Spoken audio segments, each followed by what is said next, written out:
बिस्मिल्लाहिर्रहमानिर्रहीम। अस्सलामुअलैकुम फ्रेंड्स। आज के सऊदी अरब के ताज़ा तरीन गोल्ड रेट्स के साथ मैं आपकी खिदमत में हाजिर हूँ। आज इंटरनेशनल मार्केट में गोल्ड की कीमत में $3 फी औंस का इजाफा हुआ है। अब इससे इंटरनेशनल मार्केट में गोल्ड की कीमत $1991 फी औंस पर पहुँच गई है। दोस्तों, मैं यहाँ पर आपको बताता चलूँ कि अगर आप सऊदी अरब में गोल्ड परचेज करते हैं तो आपको 15% वैट यानी 15% वैट पे करना होगा, और ये जो मैं रेट आपको बताने लगा हूँ इसमें वैट इंक्लूड है। चलें चलते हैं आज सऊदी अरब में गोल्ड रेट्स की तरफ। आज सऊदी अरब में फी औंस सोने की कीमत है 7,840 रियाल फी किलोग्राम, यानी 1 kg सोने की कीमत है 2,52,090 रियाल।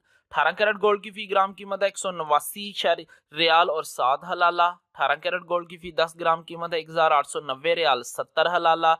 18 कैरेट गोल्ड की फी तोला कीमत है 2,205 रियाल 28 हलाला। 21 कैरेट गोल्ड की फी ग्राम कीमत है 220 रियाल 58 हलाला। 21 कैरेट गोल्ड की फी 10 ग्राम कीमत है 2,205 रियाल 80 हलाला। 21 कैरेट गोल्ड की फी तोला कीमत है 2,572 रियाल 83 हलाला।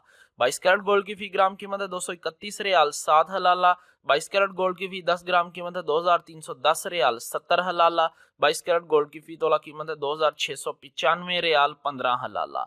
24 कैरेट गोल्ड की फी ग्राम कीमत है 252 रियाल 9 हलाला। 24 कैरेट गोल्ड की फी 10 ग्राम कीमत है 2,520 रियाल 90 हलाला। 24 कैरेट गोल्ड की फी तोला कीमत है 2,940 रियाल 38 हलाला। जी हाँ, 2,940 रियाल और 38 हलाला 24 कैरेट गोल्ड की फी तोला कीमत है आज सऊदी अरब में। इंशाल्लाह मिलते हैं अगली वीडियो में, तब तक के लिए अल्लाह हाफिज।